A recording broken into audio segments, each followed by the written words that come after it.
6:30 on the dot. Close call.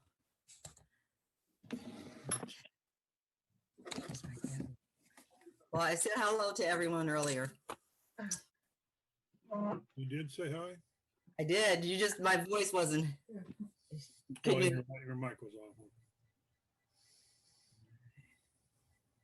so let me know when you're ready, Kyle.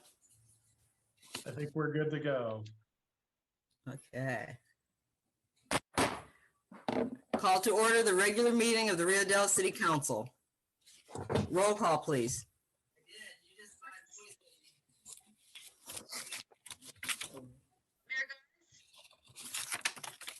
Here. Mayor Garnes, Here. Mayor Pro Tem Johnson, Can you turn that down? Pro Tem Johnson.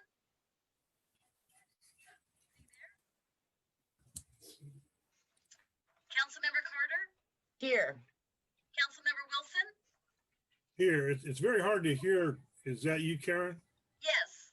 It's very hard to hear you. Oh, I'm sorry. I'll speak a little louder. Councilmember Woodall. Here. And one more time, Mayor Pro Tem Johnson.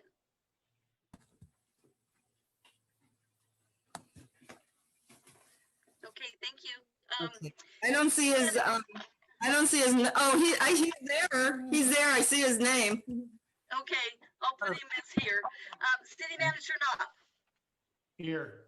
Okay, I'm here. Okay, good, thank you. Chief of Police Connor. Finance Director Dillingham. Here. Community Development Director Caldwell. Water Roadway Superintendent Jensen. Here. Wastewater Superintendent Taylor. And City Clerk Dunham is present. Thank you. Thank you. Now stand for the pledge. I pledge allegiance to the flag of the United States of America and to the republic for which it stands, one nation, under God, indivisible, with liberty and justice for all. All right. Public presentations. This is the time for persons who wish to address the council on any matter not on this agenda and over which the council has jurisdiction. As such, a dialogue with the council or staff is not intended.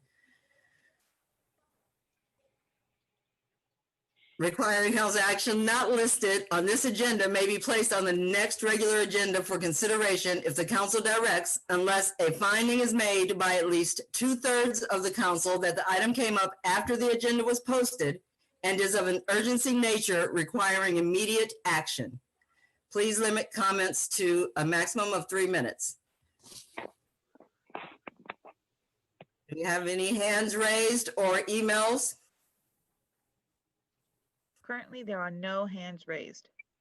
Thank I you. do have one email, which I'll read now. Thank you.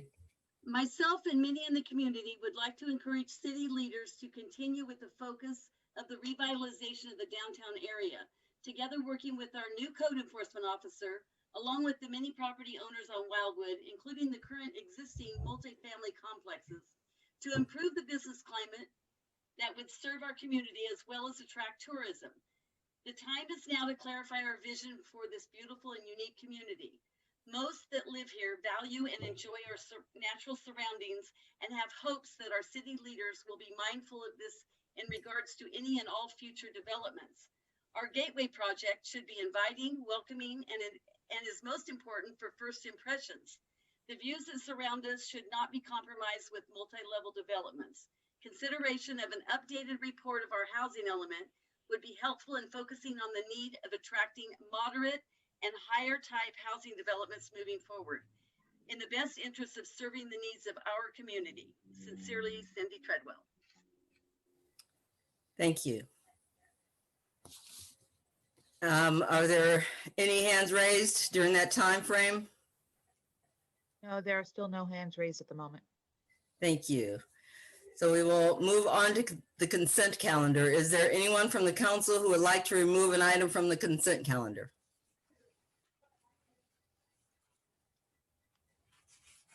Hearing none. Is there any member of the public whose hand is raised or who has sent in an email that they would like to remove something from the consent calendar? Hearing none and hoping you're hearing me. Is there a motion to accept the consent calendar? So moved by Johnson. We have a motion. Is there a second? Second by Woodall. We have a motion and a second. Roll call, please. Councilmember Carter, Yes. Councilmember Wilson, Yes, Councilmember Woodall, Yes. Mayor Pro Tem Johnson, Yes. Mayor Garnes. Yes. Now we shall move on to reports and staff communication. City manager. And that is page, I'm sorry, 25 in your packets. Thank you, Mayor Garnes, members of the council. So on March 16th, the council is going to receive an update from Humboldt County Public Works related to the Sustainable Groundwater Management Act, or SGMA for short. This has been kind of an item that has been brewing for quite some time, really since about 2015 or so, the result of the drought that the state was facing.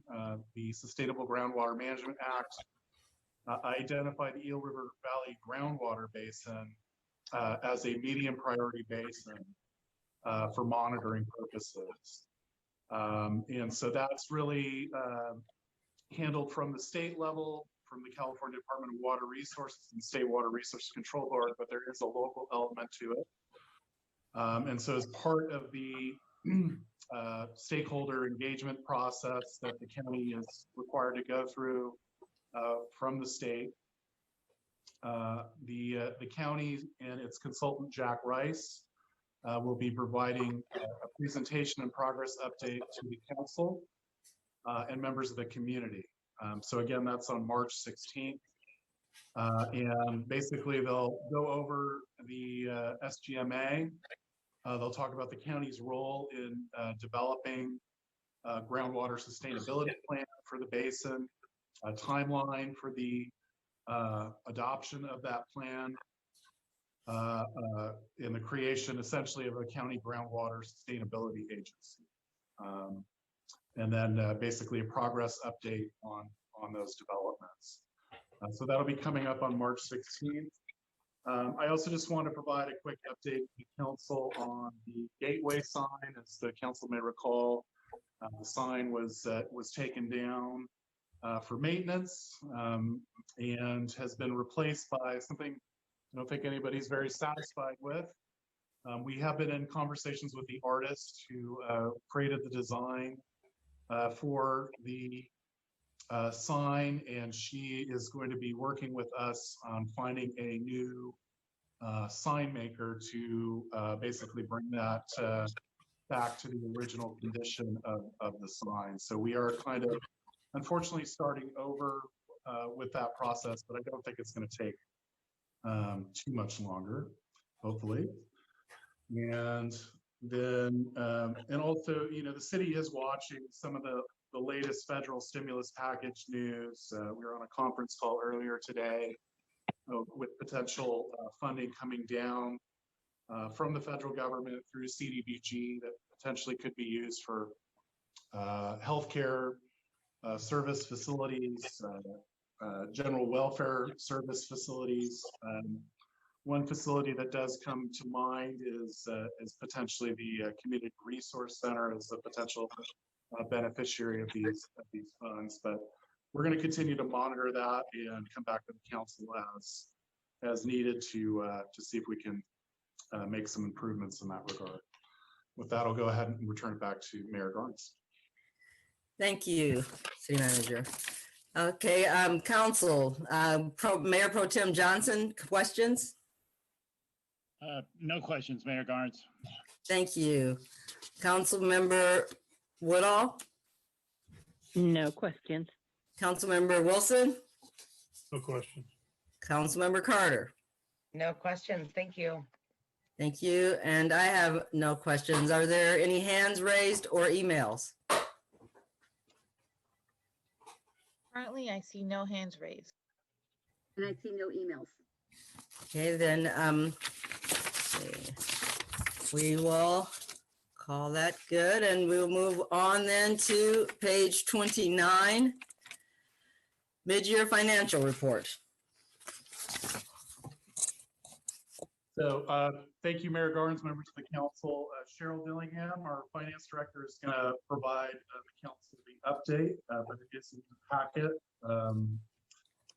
I do want to thank Cheryl for putting the material together and working on some of the other items that we've had trying to get through the past couple months.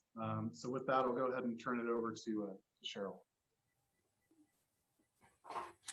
Good Cheryl's on the evening. line. I will say, can you hear me? Yes. Yeah. Yes. Okay, as usual, my internet's kind of going in and out. So I'll make this short. Oh, in fact, it just left. So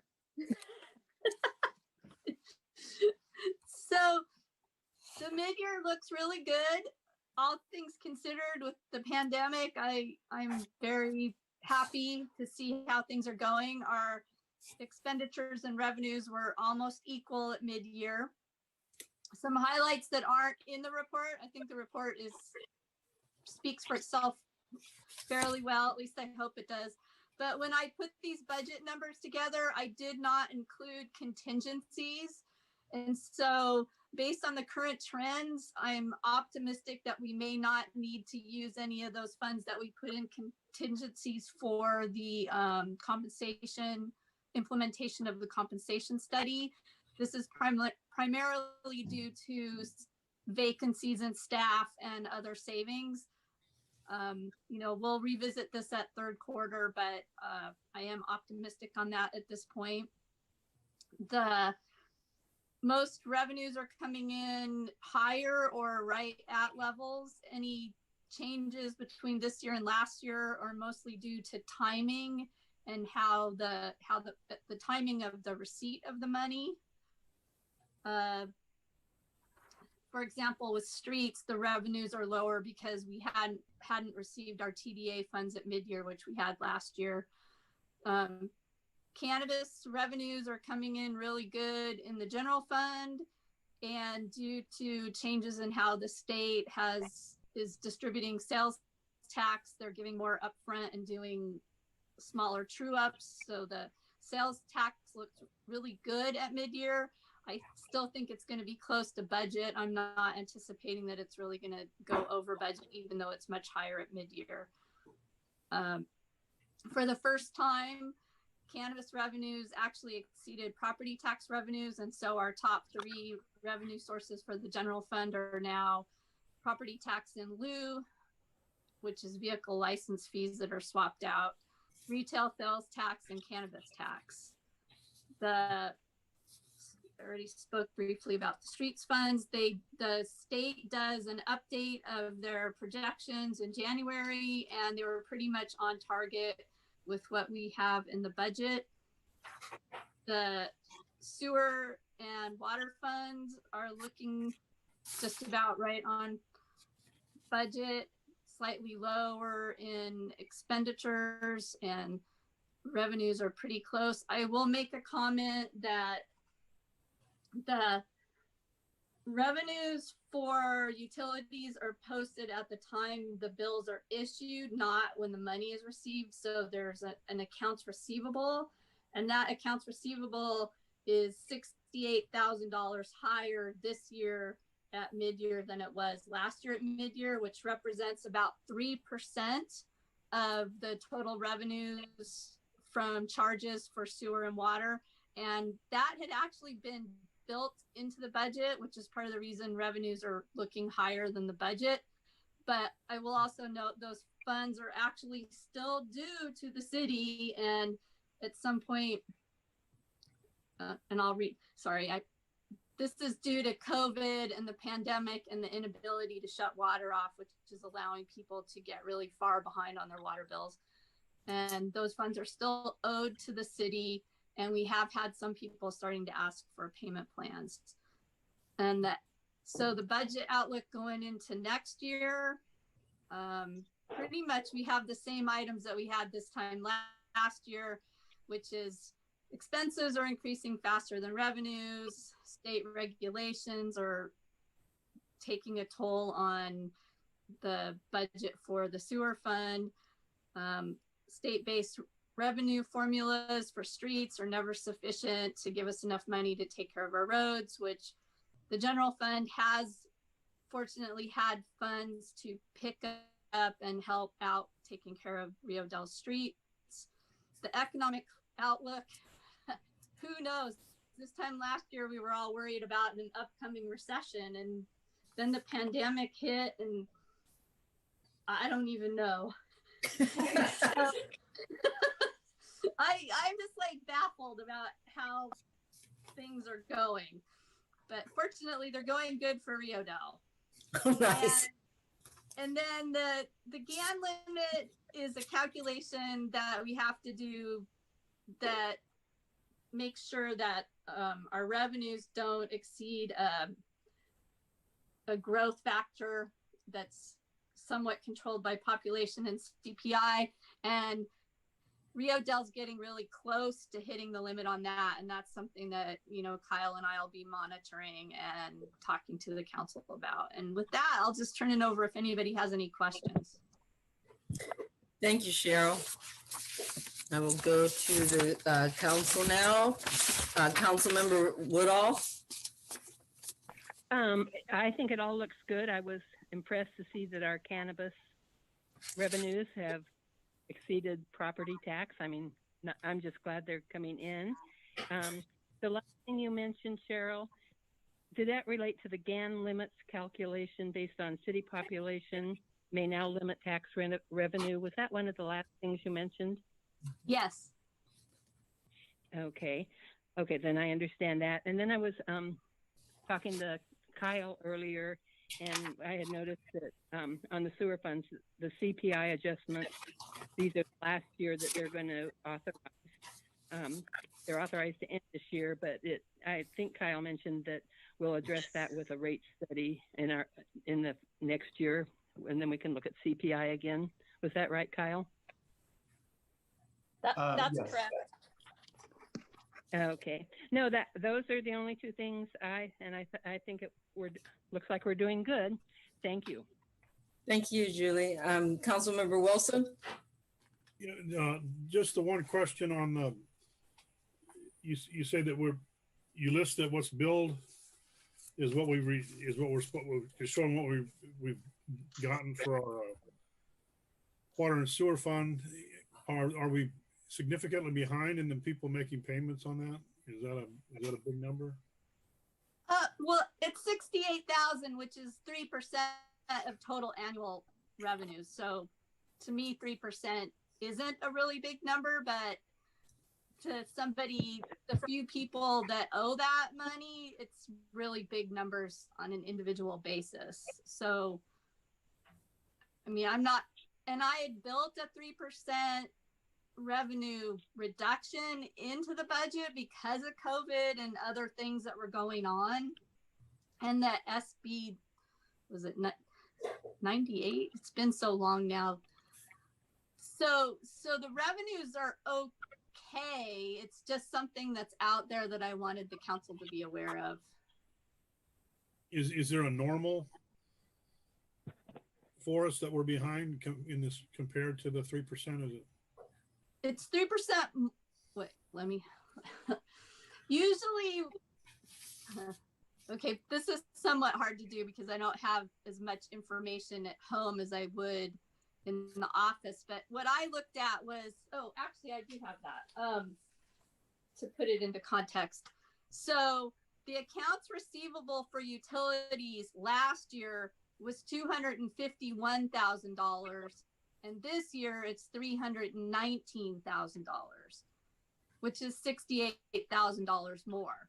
Now on a typical month, that's about a typical month's receivable, the 250, because most people pay on a monthly basis. And depending on the timing, when you look at the receivable, that's about what it is. So it's gone up $68,000 from last year. And that's due to the inability to shut water off. And it's 3% of total revenues, which is not a substantial amount that I'm super worried about it.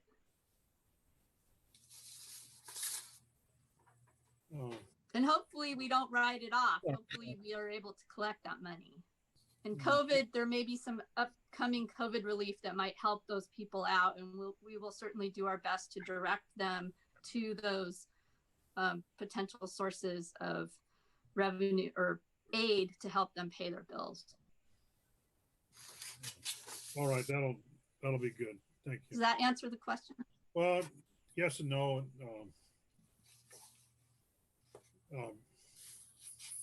I understand that. You can always come in if. Well, it's really difficult to get in there by the time everybody went home. So it's tough. I don't get off till the 3:30, and I think you folks go home at 3. So, but I guess what I'm trying to get my head around is we're increasing our revenues, but that's due to the fact that otherwise we would probably be shutting them off. Is that what I heard you say? We wouldn't be increasing them because we would turn the water off and then they wouldn't incur a bill. Is that? No. So for budgetary purposes, we record the revenue when the bills are issued, but for cash flow purposes, we haven't actually received those revenues. And so at some point, those people have to pay those bills, or we're going to have to write them off, or they're going to go on payment plans. And I just wanted the council to be aware that there was about a 3% difference between the revenues that were reported and the cash that we had actually received. But I don't anticipate that we will have to write all of that off. All right, thank you. Thank you, Councilmember Wilson. Councilmember Carter? Makes sense to me. No questions now. Thank you. Thank you. And I have no questions. Thank you, Cheryl. It looks good. Appreciate your work. Thank you. Thank you. So I think we are then moving on because that was a receive and file. So now we move on to the discussion on solid waste franchise agreement and opportunity for universal collection. Page 33 in your packets. City Manager. All right, thank you, Mayor Garnes, members of the council. So we do have Linda Wise with Recology on the line with us today. And so we'll give her an opportunity to answer any questions that the council has, and I'll just kind of run through this statement. We do have some correspondence attached to your agenda packet. So that includes an October 16th, 2019 piece of correspondence from the Nuisance Advisory Committee endorsing the concept of universal garbage and recycling collection. The Nuisance Committee also back in November issued a letter to the city of Fortuna encouraging them to look at adopting the universal garbage and recycling collection services. So back in September 2019, the Nuisance Advisory Committee was briefed by Recology Eel River on the adoption of universal collection. So just to back up a second, universal collection is essentially mandatory garbage service where households and all commercial businesses would be required to hold a garbage account. Right now, the level of voluntary subscriptions in Rio Dell is approximately 50% of all residences in commercial properties. So we're seeing more and more of the jurisdictions really moving to universal collection, mandatory garbage service. Eureka, Arcata, I believe parts of the county, and now Fortuna, or at least looking at it. I'm certainly not speaking for Fortuna, who's under kind of a different regulatory regime than the city of Rio Dell. But universal collection would extend garbage and recycling services to approximately 100%, to approximately all customers, residences, and commercial properties in the city. So in discussing universal collection with Recology Eel River, who has recent experience implementing this in Eureka and Arcata, the major hurdle posed really by universal collection in Rio Dell specifically is cost related, meaning that as a jurisdiction, if Rio Dell were to do this alone and on its own, the capital initial investment cost would be very high, spread across a very small number of customer base. So new trucks are required, new totes, garbage totes are required, staffing changes. There's just a large amount of initial costs associated with moving to universal collection. So the broader subscriber base that you have, the more those initial costs are defrayed, the more it becomes economical for a small community like Rio Dell to participate in universal collection. So I have been in some conversations with the city managers from Ferndale and also Fortuna. Fortuna essentially is renegotiating their contract, and they're looking at the regulatory environment with CalRecycle and some of the regulations coming down from the state. And the idea and the concept, I think, of universal collection services is appealing for a number of reasons, and doing it as a group is appealing because the cost is spread out and it's the most efficient way of engaging in this change. So I want to be clear, the opportunity here, and that's why it's the agenda item is titled Opportunity for Universal Collection, is that if Fortuna moves in this direction, it provides an opportunity for Rio Dell as well to move in the direction of universal collection.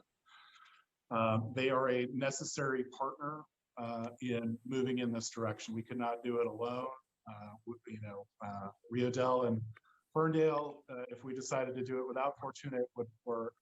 But with Fortuna, there are enough of a subscriber base to spread out the initial cost and make it much more feasible for ratepayers to engage in this process. So basically, essentially, we have 50% of eligible subscribers subscribing to garbage and recycling collection. That would be expanded to nearly 100%, if not 100%. Full percent. So back on November 18th, the Nuisance Advisory Commission issued that correspondence, which is attached in your packet to Fortuna, and we have heard back from them that they're looking into this, and so we want to start kind of moving in this direction, giving the council the opportunity to consider this item. This is just a discussion item for. Excuse me. This is just a discussion item for this evening, and we'll be back with a more formal adoption of a calendar of getting to this opportunity on this timeline. It is a fairly tight timeline. We are looking at potentially adopting, renegotiating the contract, our solid waste franchise agreement, which does not expire until 2026.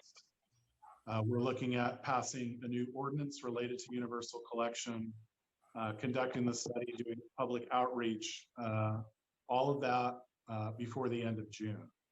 So that's a relatively tight timeline. We were just on a call earlier today to get the proposal into something for the council to consider. And I think we're going to have City Clerk Dunham do a lot of the kind of day-to-day pushing of the process along with the city attorney. But that's for the next city council meetings consideration. So, so again, Fortuna is potentially moving in this direction. It provides us an opportunity to engage in universal collection. It aids the city in the sense that it would help the city to not only meet but exceed state recycling and waste diversion mandates, particularly down the road as those mandates unerringly continue to creep down to smaller and smaller communities. It would aid in reducing illegal disposal, nuisance conditions, and public health concerns in the community. So, so with that, I'm going to see if there's any additional comment from Linda. Linda Wise is the general manager for Recology Eel River.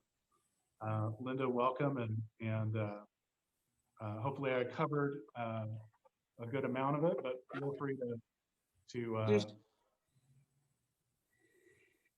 You did, Kyle. I was prepared to say some of the things that you said.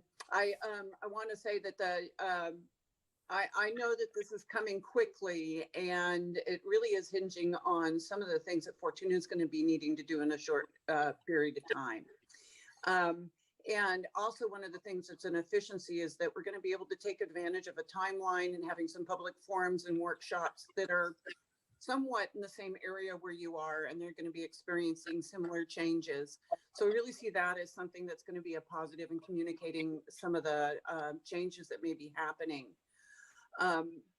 We have been nailing down in the last couple of months some of the assumptions that everybody wants to come down to with what the services look like. As Kyle mentioned, that it would be universal garbage collection. Everybody would have a recycling can.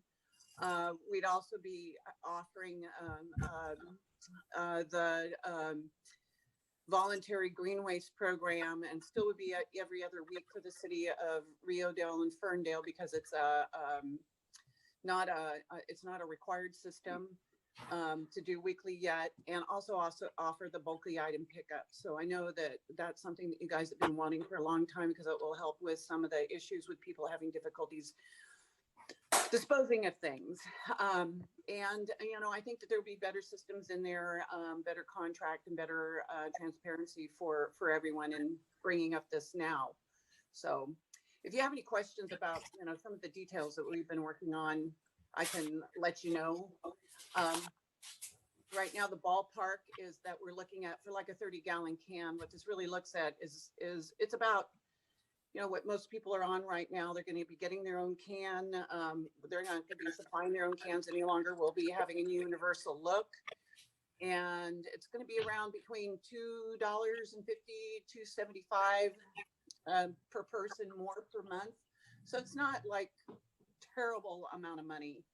But we're going to be talking about the details, so those numbers may move a little bit up and down, but it's not a lot.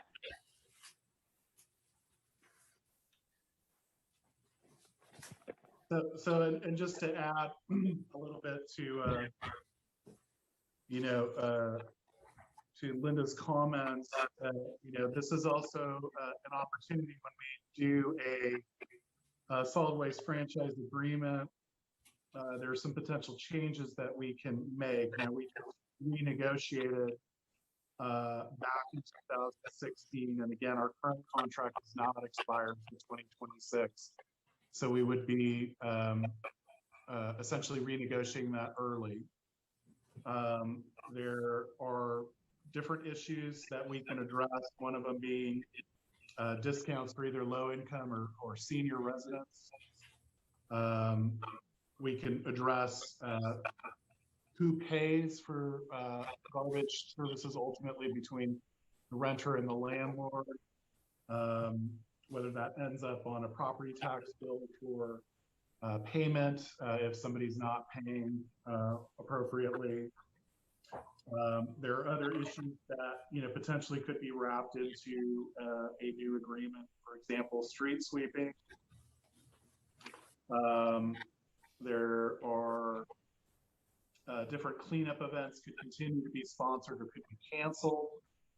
There would be bulky item pickup for mattresses and large size items, I believe 2 or 3 times a year that would be allowed for a customer to call and have large items picked up.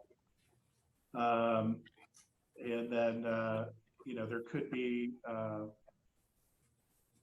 the river cleanup, the annual river cleanup could be more regularly financed for, a large dumpster and whatnot. So there's a lot of considerations in terms of items that the council may want to add or subtract. For example, the recycling bins in back of City Hall is a subtraction.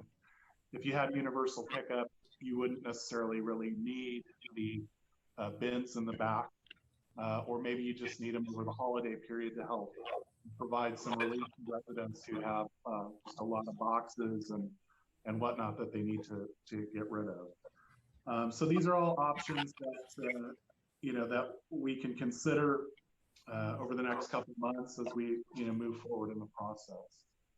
But with that, I'll go ahead and return it back to Mayor Garnes. Thank you, City Manager. Thank you, Linda. Thank you for coming and for explaining and being willing to answer questions. So I will go, Councilmember Wilson. Yes. Does this mention the regulatory stuff that's coming down from the state? Does this have any effect on this 1383 issues? Is this going to help alleviate that? I can answer that if you want, Kyle. And one of the things, there's only 1383 is relates to collection, curbside collection partly. And so this is going to address that further down the road. Because of the size of Rio Dell, your city manager will be applying for, once it becomes available, a variance. But it's only going to be, it's going to be only available for a number of years. So I think it's 5 years. It's, I think Jill mentioned that it was 2, but it'd be 5 years. And it does call for having a universal collection at the curbside with a 3 or 2 can system. And it does call for a specific color code of the cans. And so this is gonna cover that. When we talk about the cans, because we couldn't afford it as a city by ourselves, is this, where's the cost to the city? Doesn't the hauler or ecology pick up the money from the revenue for the people that are buying the service to pay for the cans or the bins? Yeah, but think about it. It's like with your trucks, you're putting out an enormous amount of capital outlay in the beginning up the front. So we're kind of like paying off a loan for the 10 years. So we're spreading over the cost over the 10-year system to pay for those cans. Well, is that going to the city or is that going, who? I understand the cost, the outlay of the cost, but who's? That's baked into the rates. It's baked into the rates. So that, but the rates still don't really increase much more than $3 to $4. I think that the number that we came up today, which was a ballpark, was $2.61. It's around that. Because at HWMA, it seemed like they were talking about a 40% increase, and I know that was.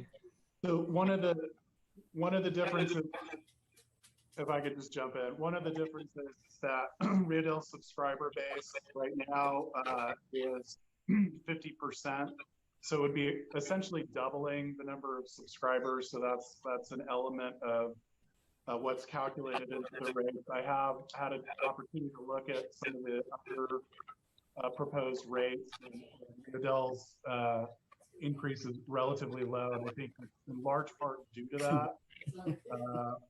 And for example, the need on Rio Dell's end for a new garbage truck is really only 0.8 of a truck. But across the region, it would be something like 4, I believe, Linda, if that's correct. So all those costs are spread out, and we're only covering our share of the 0.8 of the truck. Did you receive that item from HWMA about the 1383 presentation that we were showed last Thursday? Yeah, I received some information on that. So with 1383, again, the city can apply for a waiver. It's actually every 2 years. The city can apply for the waiver and extend it every 2 years. It isn't necessarily automatically ended at the end of 5, but obviously conditions change regulatorily, and eventually we will have to comply fully with 1383 and the organic. But for Rio Dell, for Ferndale, for Blue Lake, and for Trinidad, because of the population and the tonnage numbers, those cities are going to be allowed, including Rio Dell, are going to be allowed to do waivers. But that's just putting it off for till later, isn't it? Correct. And I know this is new to everybody. It's still new to the HWMA board members. And there was comment made in the meeting that this kind of snuck up on us and we haven't been really brought to our attention. But there's a lot of regulation involved in this 1383, which is the reduction of organic waste in the landfills. And I think it would be good if we could get that presentation circulated to the council so they can watch I think it's a PowerPoint or it's a link to some kind of a presentation. Because from everything they're telling us at HWMA, that this is actually a big thing for your communities, even if we're putting it off for a period of time. The regulation part of it, as the end result, is going to affect our staff and our people's ability to comply with it. And I'm concerned for that matter. We're already short-staffed. We don't have the manpower. Or people power, I guess would be the right word, but to understand how this is going to affect us. Yeah, so staff completely agrees. One of the things, well, we're not necessarily immediately subject to 1383. Just from my observations, those regulations, eventually they trickle down to smaller communities like Rio Dell. This is an opportunity kind of to take care of it early and either put the infrastructure in place, and then when we're required to do the organics recycling, mandatory organics, then we can do that, I think, a little bit more easily. For Fortuna, they may be in a position where they're kind of obligated under the law to do that. So it'll be easier to tie into Fortuna's system. Yeah, I would also just add that, Rio Dell is not exempt from AB 1826, which is also related to organics recycling for commercial recycling or recycling of organics. So that still remains a requirement that's on the city. And in fact, they used to have the minimum amount of subscription service was 4 cubic yards. And then just a couple months ago, the state lowered that to just 2 cubic yards. So expanding the number of businesses impacted by that legislation, because they didn't meet a statewide from Southern California to the Oregon border. They didn't meet a statewide criteria. So they ratcheted down on all commercial organic recyclers throughout the state. So that's just kind of the trend that we see is this mission and this movement towards zero waste, that it eventually gets backed up by regulatory enforcement.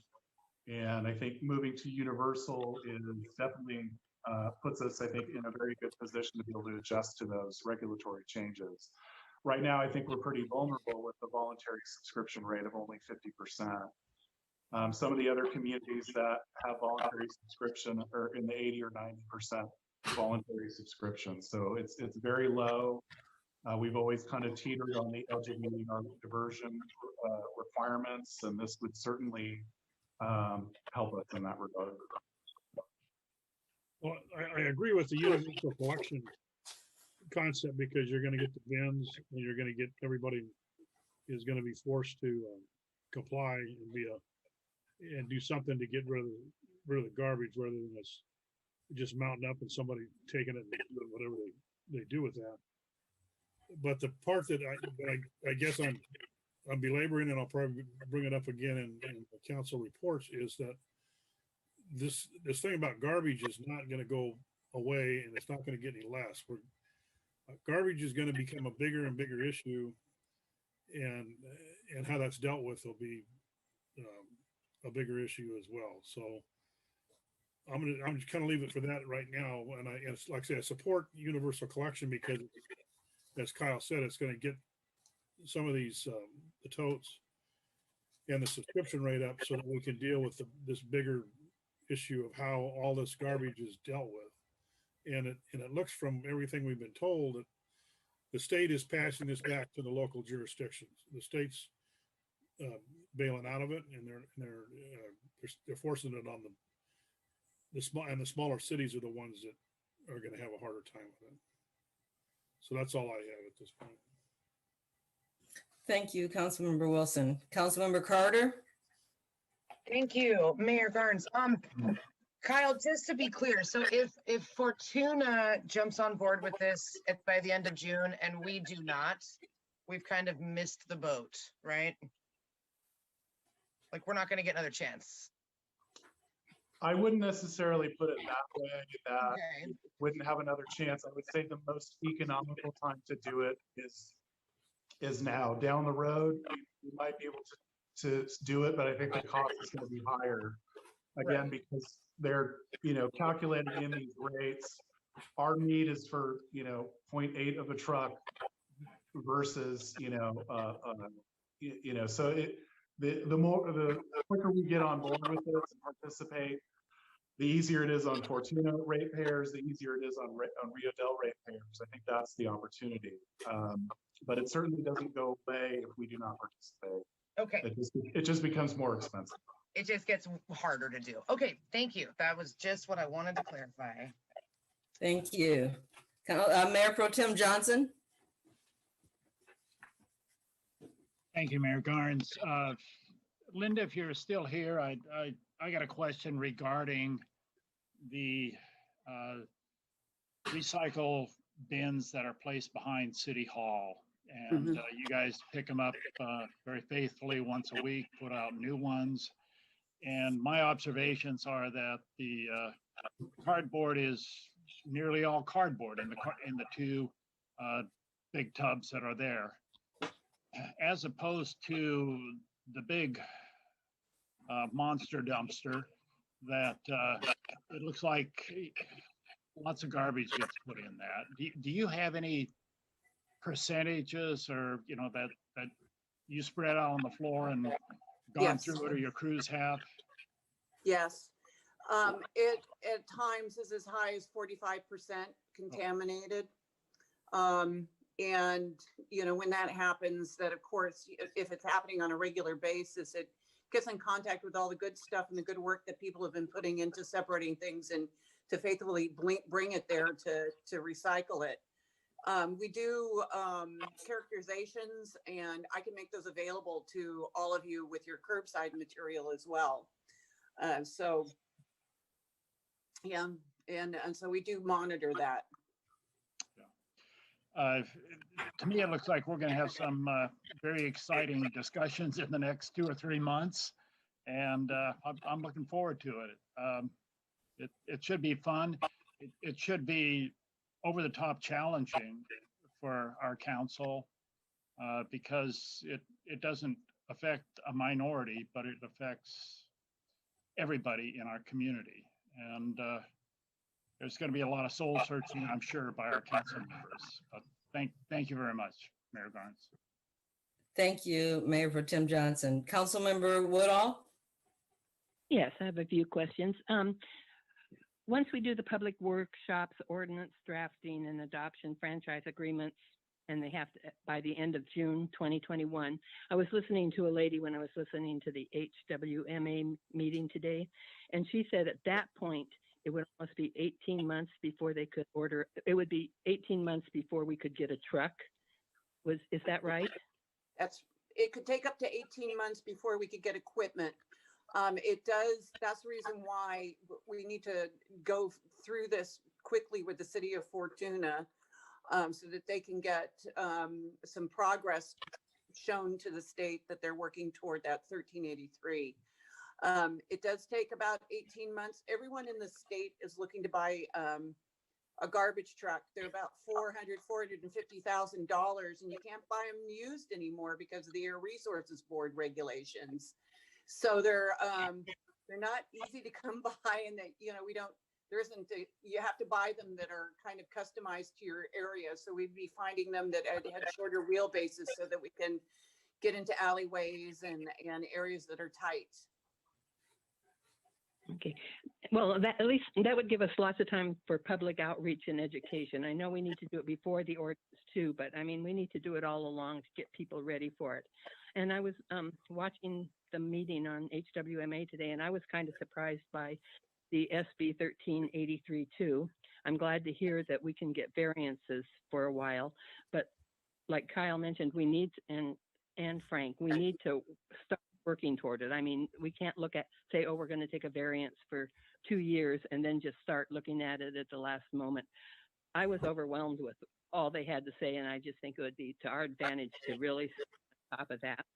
And my other thing was that I love the fact that when Kyle was telling us that there was lots of extra options that we could look at when we're making our contracts. And I think there is a lot of things we could look at. And I loved a lot of his recommendations. Excuse me. And that's it. Thank you, Councilmember Woodall. I just wonder, I guess with the public outreach, we will talk about, for example, what happens if someone cannot pay for it? What if that $65 is one bill too many? How does that work? And is there a fine structure, or is that something that we will get into at a later point? Normally with universal collection programs, I'll tell you, with the areas up in Eureka and Arcata, we do everything we can to keep from having to go here. But there's a lien process, and it's usually the property owner that's responsible for paying it in the end. But we do a lot of communication with the customers, the tenants. It just depends on how you're going to have it structured in your ordinance, how to handle that. But we do everything we can. And I'll tell you, as long as we have communication from the customers, and I'm sure it's this way with your ratepayers, as long as we have communications, if somebody was paying us $5 a month, we're not going to send them to a lien process. As long as somebody's trying. So that's usually what we've kept open for people, communication. So if you can't make it, let us know. That's awesome. Thank you so much, Linda. Are there any hands raised out there? Any emails? Currently, there are no hands raised.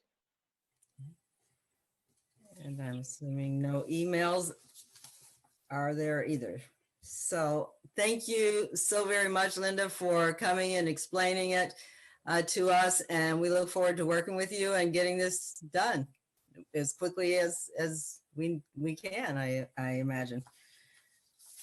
So I think that is also a receive and file. So if there are no further questions or discussion, we will move on to ordinances. And if I may, Mayor Jones? Yes. We'll be back on March 2nd at the next council meeting for a formal vote on a calendar, on a proposed calendar for the adoption. All right. Thank you, City Manager. Okay, then here we are at ordinances. Page 37 in your packet, we are approving resolution number 1481-2021, designation of subrecipient agent, hazardous mitigation grant program and pre-disaster mitigation program. City manager. All right, thank you, Mayor Gartz, members of the council. So we do have Rebecca Crow online with GHD. We did meet with the council a couple of meetings ago to discuss the hazard mitigation grant opportunity. And the council directed staff to proceed and to return with an update. And so we do have an update, but we also have some action items for the council in order to move this process forward. And that's contained in the resolution. So with that, I will go ahead and turn it over to Rebecca. And Rebecca, you have a PowerPoint. Yes, I do, Kyle, and I think I can share screen. Okay. This is always a little nerve-wracking. If I share my presentation. Share screen. Looks like it's working. Huh? I don't know if she's looking for people. So where everybody go? Hi, Rebecca. Thank you for Hi. being here. It's my pleasure. Just beware, I'm at my home. You may see a couple people walk in and out, and we're fostering a puppy. So, And Rebecca, just hit F5 on your keyboard. F5, you say? Yeah, I want to share my full screen here. Let me try one more time. Let's see, stop sharing. And then let me try sharing again, just so. Let's share screen 2. And then I'm gonna say from beginning. Or it said double click. Where did it say double click? I think you just double click on the slide. Or on the. Yes, I have 2 screens. I apologize for that. I have 2 screens, and it's great on one screen, but of course it's not on the other. So I might just, you know what? We might just cheat and just go for it. How does that look? Perfect. Excellent. All right, perfect. So yeah, thank you for having me back at the council meeting tonight. I did want to give an update more on the water system project. Also, just as a side note, because I know Gordon's here, we do have sewer flow monitoring equipment out in the manholes. So we are catching the storms that are coming by. So we should have some good sewer data coming up here. So it's on the other side of utilities. But today I wanted to talk about the water system projects that we're moving forward, our overall funding approach, and then specifically an update on the hazard mitigation program.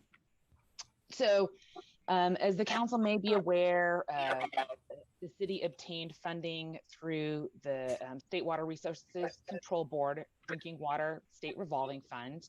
And that work has resulted in 3 projects, all of which have gone through preliminary design and gone through the CEQA process, which makes it very well positioned to be shovel ready. So the first is the distribution system upgrade project, and that's really to replace high priority water distribution system lines and valves. And we worked really closely with Randy and Kyle to determine those lines. The next component was is to install fire hydrants where minimum hydrant spacing isn't being met. So that project's really focused on the distribution system. The next project is the Eel River Crossing Pipeline Retrofit, and that's to install a new horizontal directionally drilled pipeline underneath the Eel River. And the last component is the Douglas Tank Seismic Retrofit project. So that's to replace the leaking redwood tank with a new bolted steel tank similar to the new tank that was installed in 2005. And then, let's see, we've got just a couple pictures to show. So this is the distribution system upgrade project. Here, these lines highlighted in yellow are some of the priority lines. And again, we've worked closely with Randy in the development of this project. Here's the Eel River Crossing Pipeline Retrofit project. We've got a couple options that we're looking at right now. So we're asking for funding to do the final evaluation. We've got an alignment here that essentially pretty much allows us to stay within city and county right-of-way and avoids the Caltrans right-of-way, but is a little bit longer. All those have been involved in our environmental evaluation, and we're working closely with the city as that project moves forward. And then the last is replacing the Douglas tank. Pretty straightforward. So funding approach for the distribution system upgrade project, we're moving forward with the State Water Resources Control Board. They funded the planning grant. So we are looking to put together a package that fits within their funding guidelines. Another potential is the North Coast Resource Partnership Proposition 1 funds. They should be having a solicitation the end of summer or fall. And then also future opportunities, like Kyle mentioned, with COVID potential relief bills and dollars. The city's project is positioned really well in that we've got, for the distribution project, almost 100% design plans complete and all the CEQA complete. And then the other big project funding source that we're going after is the FEMA Hazard Mitigation Grant funding. We talked about that at the last meeting, but we're really targeting that for the Eel River Crossing pipeline retrofit project and the Douglas Tank Seismic Retrofit project. And just a summary of where those projects are at after last presented. We're working on finalizing the cost estimate. So for the Eel River Crossing, we're estimating approximately $3 million to $3.5 million. That requires a maximum city match of $875,000. We did a preliminary benefit cost analysis. And again, this is looking at things from sort of worst case scenario, hazard avoidance. And we look at it as avoided costs if we replace the pipeline now prior to the next big earthquake event. So, if the pipeline were to go out, we're looking at avoiding loss of water service to metropolitan business. We're looking at the loss of access to the backup water source.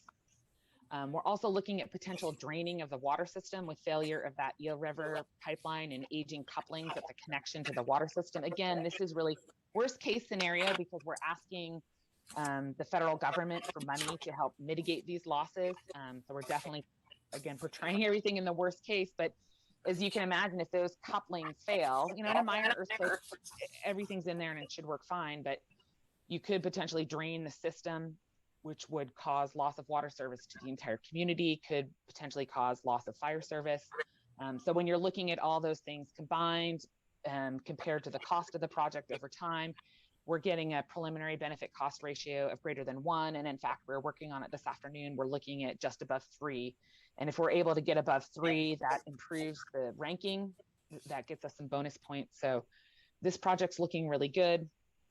And then the second project is the Douglas Tank #1 Seismic Retrofit project. Again, the preliminary cost estimate is about 2.5 to 3 million, maximum city match of about 875,000. Again, similar avoided costs as loss of, we're avoiding loss of water service and associated wastewater service. We're avoiding potential damage to the Douglas Tank too. So those tanks are right next to each other. So you can imagine if the Redwood tank goes down, it could cause damage to the Douglas tank next to it. And then we're avoiding the loss of fire service and a potential structure damage. In the 92 earthquake, there was documented damage from fires in both Petrolia and Scotia, and we can use that information to carry over estimates of fire damage, making the city's application stronger. That's a summary of where we're at right now with the projects. I think I'll go back to the summary page and then see if there's any questions. All right. Thank you, Rebecca. Yeah. All right. Councilmember Carter. Thank you, Mayor Garnes. No, I got no questions right now. Rebecca, thank you so much for coming back and for giving us this lovely update. I appreciate it. Yeah, it's my pleasure. Mayor, thank you, Amanda. Councilmember, Mayor Pro Tem Johnson.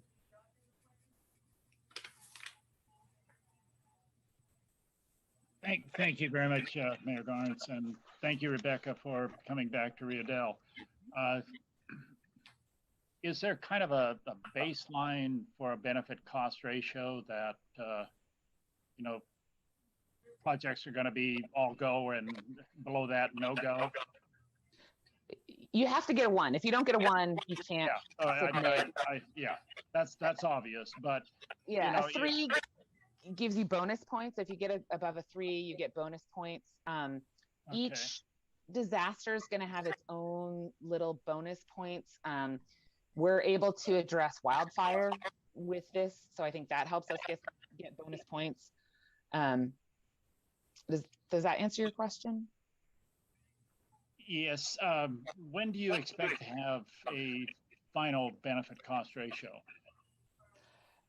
For the Eel River, we're pretty close at 3. For the tank, you know, by the end of the week, we should have our final number pretty solid. And I think we'll probably be able to get a similar number. I think we're looking at even worse potential losses with the Douglas tank number 1.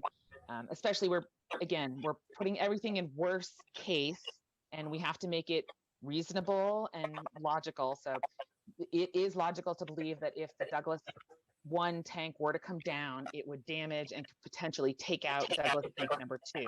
So essentially that's 75% of the city's water source. Again, from a worst case hazard perspective, we can essentially say all that water can go out to the community. It's going to take a long time to, you know, rebuild and get those tanks back into service. So you've got a number of down days. So, you know, I'm feeling good about that project as well. And I think by the end of the week, we should have pretty close to final numbers for both those BCAs. Okay. And the submittal of the applications is next month sometime? They're due March 5th. They're submitted electronically via CD. We've got our admin staff ready and on top of making CDs. Our plan is to have the final application by March 3rd. We're well underway. I know that draft environmental is pretty much complete. I know both the scopes of work are underway. So we're making good progress. Okay. Thank you very much, Rebecca and Mayor Garnes. Yeah, thank you, Mayor Pro Tem. Councilmember Woodall? No questions, but hi, Rebecca. It's been a long. I miss seeing you guys in person. Right. Thank you, Julie. Councilmember Wilson. Yes, for the cost, is this, it said it's done part through our water rates. Is this something we've already been, we've kind of been charging the rates and we've been putting it aside for this type of situation? Yeah, so back our last water rate adjustment process on the water fund, funds were set aside in the capital portion of that fund, which I believe we started out somewhere around $150,000 to $200,000. In this current year budget, we're projected at the end of the year in the capital fund at about $938,000. So this is precisely why we, are setting aside capital funds so that we have them to provide the city's match. How exactly we finance the match is another question. Whether it's paid out directly or whether we take a loan to pay it off over time is another question. But we do have the funds available to meet most of the match requirement. So that's primarily my question, is that we're not having to increase our water rate to do it. We've already increased it and we've just been putting it aside. That's correct. So we have the funds available to meet most of the match. And any remainder, in theory, could be financed over time, so there wouldn't have to be any increase in the rates associated. So that's all that is. Is there some other background somebody having their mic going that's bringing in some background noise from the conversation, or is that just my speaker? And I think there is a little bit over Mayor Garnes' line, but I'm in a room by myself. okay. I'll turn off my mic. All right, that's all I have for comment. Thank you. Okay, I think I have no questions. So, are there any hands raised or emails? Currently, I see no hands raised. And no public comment. Thank you. Thank you. And so we are looking then for, thank you, Rebecca. We are looking for a motion to approve resolution number 1481-2021. Is there a motion? I so move. Woodall. We have a motion by Councilmember Woodall. Is there a second?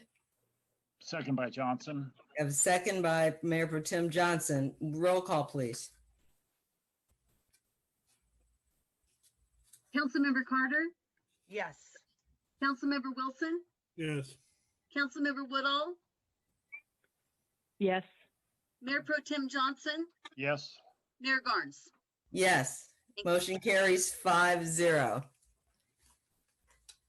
Now we will move on to the introduction and first reading by title only of ordinance number 383-2021, approving the pre-zoning of the city's wastewater disposal parcel 205-111-039 and intervening Caltrans property to public facility in anticipation of annexing the area into the city, and approving resolution number 1475-2021, pre-designating the city's wastewater disposal parcel APN 205-111-039 and intervening Caltrans property to a general plan land use designation of public facility in anticipation of annexing the area into the city, and approving resolution number 1479-2021, authorizing the filing of an annexation application to the Humboldt County LAFCO to annex the city's wastewater disposal parcel APN 205-111-039 and intervening Caltrans property into the city. These will all be incorporated into one vote at the end of the discussion. So I will now turn it over to the city manager. Thank you, Mayor Garnes, members of the council. Hopefully after Mayor Garnes said all that we have Mr. Caldwell on the line. Yes, I am here, Mayor Garnes, members of the council. The introduction pretty much spelled it all out, actually. The project before you is actually in anticipation of the annexation of the city's wastewater disposal field. I am getting feedback on my end. Can everybody hear me all right? Getting a lot of feedback on mine also. Yeah, you're kind of scratchy, Kevin.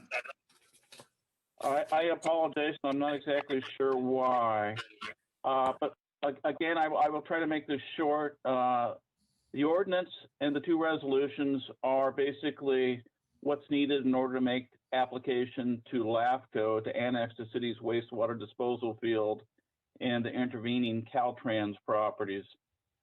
We sent out a referral to Caltrans and then to local jurisdictions that have a financial interest in the annexation, basically tax revenue, and there was no objection to the proposal. So what staff is recommending is that we actually introduce for the first reading ordinance number 383-2021, which would pre-zone that property to public facilities. Resolution 1475-21 would basically pre-designate a general plan land use designation of public facilities, which is consistent with the zoning designation. And then Resolution 1479-2021 would authorize the city staff to make application to LAFCO to initiate the annexation process. Right now, this property was developed, I believe, in 2013 as the city wastewater disposal field. Maybe it was 2014, sometime around then. And currently, because it's not within the city limits, the city is obligated to pay property taxes. Once this property is annexed into the city, we would no longer be obligated to pay property taxes. So over the life of the project, the life of the wastewater disposal field, that would be a significant savings to the city. As such, I would recommend that we approve the first reading of ordinance number 383-2021, approve resolution 1475-2021 and 1479-2021, pre-designating those lands to public facility. I think the project is pretty self-explanatory. If there are any questions of the council, I would be more than happy to answer them.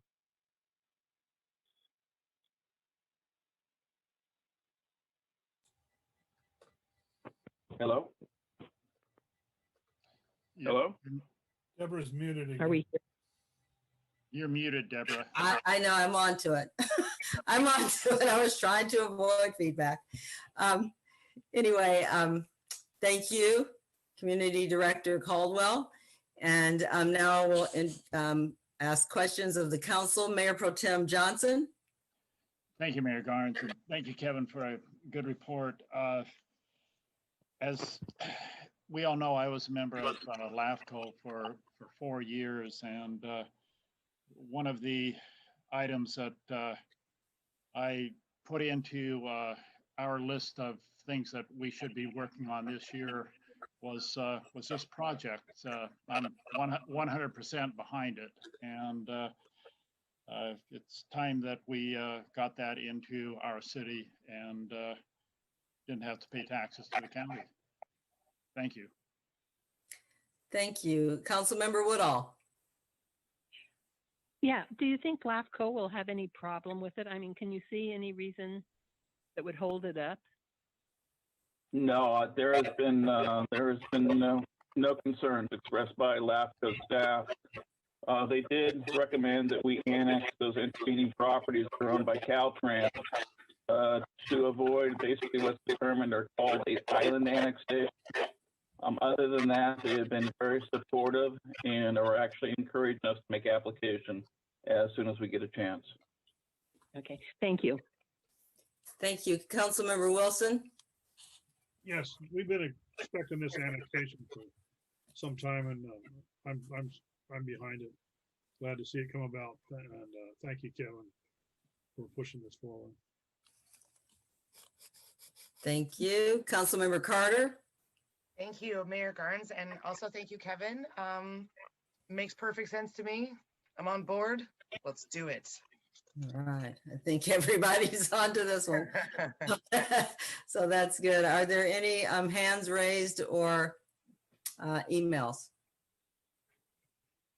Currently not seeing any hands raised. Okay. No emails received. Thank you. So then I will ask for a motion to accept or adopt the introduction and first reading of ordinance number 3832021, resolution number 1475-2021, and resolution number 479-2021, all regarding parcel number APN 205-111-039 and the intervening Caltrans property into the city. Is there a motion? So moved by Johnson. We have a motion. Is there a second? Second by Carter. We have a motion and a second. Roll call, please. Councilmember Carter, Yes. Councilmember Wilson, Yes. Councilmember Woodall, Yes. Mayor Pro Tem Johnson, Yes. Mayor Garnes. Yes. Motion carries 5-0. And that brings us to council reports and communications. I will start with Mayor Pro Tem Johnson. Thank you, Mayor Garnes. As we all know, there's been some slide activity that's closed last chance grade in Del Norte County for the last 4 or 5 days, and just a normal result of winter weather, lots of rain, and we can anticipate that as a normal winter thing until a bypass is constructed. Thursday, I will be attending HCOG meeting, and there's an interesting item on it.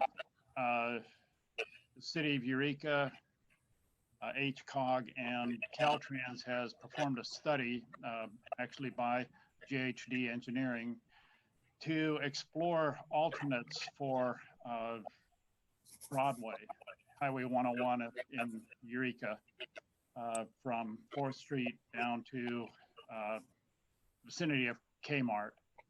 And the recommended alternative is what's called a double couplet. That is, there'll be a northerly couplet that comes off of 4th Street and goes out through the marsh, and then links up with Costner, and lots of environmental concerns regarding that. But the other couplet will be further south down in the vicinity of Bayshore Mall. But these, something needs to be done in Eureka, or they're going to get to the point that, as a traffic engineer would say, we've got a level of service E, which is just a parking lot on 101.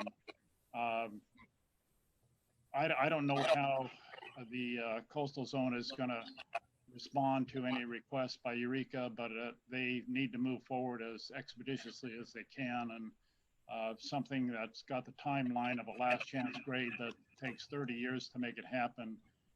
I don't see that really working in Eureka. I see just too much parking lot activity on the highway. So that's going to be an interesting thing, and it's going to be interesting to watch how the city and Coastal Commission and all the other regulatory agencies respond and move that forward. But I should have a report later on. Second thing I wanted to bring up is that plan to be gone the next 2 meetings out of town for pretty much the month of March. And so I will miss the March HCOG meeting, the 3rd Thursday. And if the city clerk could give Councilmember Woodall the packet, I would appreciate that. But I will try to attend, maybe 10% try, the regular council meetings during my absence. So that's the extent of my report. Thank you, Councilmember Johnson, Mayor Pro Tem Johnson. Councilmember Carter? Yeah, I don't have as much to report this week. I'm kind of boring. We did have the meeting of an ad hoc committee to deal with some of the garbage can issues and stuff around here. So we've had 2 meetings of that, and it's been really productive, and we're just trying to nail down what we're going to do about city garbage cans. And then I have REDEC next week, and I'll say we have a nuisance committee meeting tomorrow afternoon at 3 p.m. also. Awesome. Thank you. Thank you. Councilmember Carter, Councilmember Woodall. Okay, had an Humboldt Transit Authority meeting, and as I mentioned last time about the agenda, we talked about bus stops in Eureka, and we're going to be looking at that. And also, they have a new route that goes to Samoa from Eureka, and so far it's not meeting its fare box requirements. So we're going to have to look at that and try to promote that route and to get people from Samoa to use it in order that we can continue it. And then last week, I believe, I rode around with our community service officer. It was very eye-opening. I must have rode with her for 4 hours. She seems very knowledgeable. Excellent communication skills with our citizens, the houses where we did stop at. I was very impressed with her. And I'm excited that she's on board with us. And that's all. Thank you. Councilmember Wilson. Yeah, yes, as I mentioned earlier, we had an HWMA meeting last week, and Executive Director Duffy sent out a link to, I think, all the city managers and to board members about this 1383 organic waste reduction. And I appreciate Julie going to the meeting and listening, sitting through that presentation that they did. I'd like to request that somehow that gets sent to the council, and it'd probably be not as long as it was for Julie, but to look at the link. But it'll give you an overview of what this bill's about, and it's not something that's coming. It's something that's here, and I just think we need to be aware of it because it has been under promoted by several agencies for whatever reason. But I think it's worth the read to be aware of it because it's going to affect us in different ways. And that's all. Can I ask Frank a Yes. question? Yes, go ahead.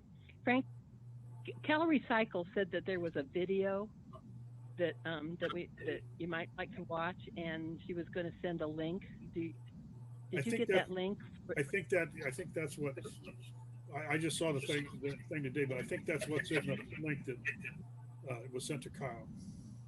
Okay, and the other question was, I know that we have a variant for it, but were they talking about the smaller areas? Was it you that brought up being able to form JPAs so we didn't have to do it as one jurisdiction? That maybe we could form a JPA or work with the county on some of the SB 1383 regulations that were coming down? It was not me that brought that up. Not sure who did, but that can be done, and because there's a way to relegate the work to be done by either one. It could be done by HWMA, or it could be. I know the city of Eureka is pretty involved in it, so if you worked off of what the bigger agencies have done, it may help the smaller ones, because our stuff is more. It's just a lot of bureaucratic stuff about, one it's taking food that's left over from a restaurant and giving it to people that are hungry, and it's all kinds of things too. It seems to be a lot of bureaucrat paperwork, staff work, which we don't have. We don't have that staff, and so. The one other thing is, I had some presentation by Humboldt Zero Waste for the Arcata City Council, and it was really interesting. And I think they could give us some answers on some of these things that we might want to be looking at. Do you think it might be valuable to have the presentation that they gave to the Arcata I didn't Council? see what they did in Arcata. Arcata has been pretty proactive on this. I know they've had some public meetings, and they're the one city that's probably pursued this, although Eureka's pretty busy with it too. But Arcata and Eureka are the two that have been pretty active because I think it affects them more than because they're so big. But anything that they put together as a presentation would probably be could be an advantage to the city of Rio Dell. Well, I thought, it was an interesting presentation. I thought it was worthwhile, but maybe I'll see if she can give me a PowerPoint and you can take a look at it, see if it would be worthwhile. Yes, thank you. That's all I have. Thanks, Frank. Okay, perfect. Thank you. I have nothing really to report. Except I have a meeting March 10th. The mayor of Eureka, Susan Seaman, asked me to join the city of Eureka's countywide traffic safety task force. And so that's going to be about 25 people getting together and trying to sort out safety issues. We all know that Eureka has a lot more issues probably than most of the other cities, but we also know that we all drive through Eureka. So she's looking for the county-wide input. So I will be joining that meeting on March 10th. Other than that, I have nothing else. So if no one else has anything, I will ask for a motion to adjourn. So moved by Johnson. We have a motion. Is there a second? Second. We have a motion and a second. Meeting adjourned until, let's see, our next regular meeting on Tuesday, March 2nd at 6:30. Good night, everybody, and thank you. Good night. Meeting Thank you all. adjourned.